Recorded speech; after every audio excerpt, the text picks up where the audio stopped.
Mengi tafadhali. Makofi mengine mengi tafadhali. Sasa namrudisha kwa hiyo.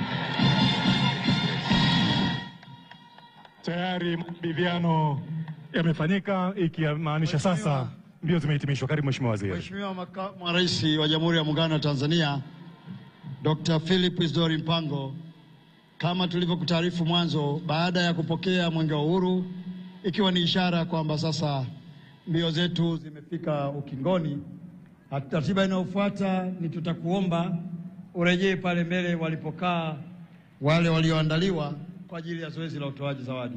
Mheshimiwa Makamu wa Rais, karibu. Asante sana Mheshimiwa mgeni rasmi. Sasa anaenda kukabidhi zawadi na kuwashika mkono baba maono wa mbio za Mwenge wa Uhuru.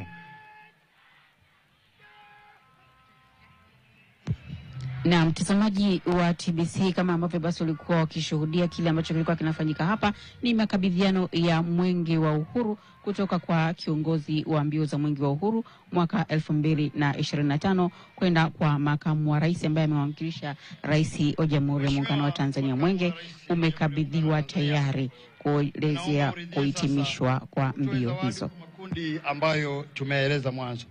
Kwanza nitaomba labda kama Mheshimiwa Makamu wa Rais, kwa ruksa yako, ningeomba wazee wetu wakae ili kwa ajili ya taratibu nyinginezo.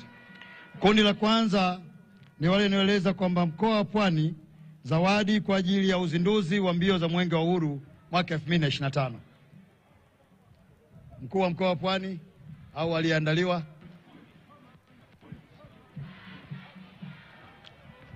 Ameenda Mheshimiwa mkuu wa mkoa wa Pwani Abubakar Kunenge.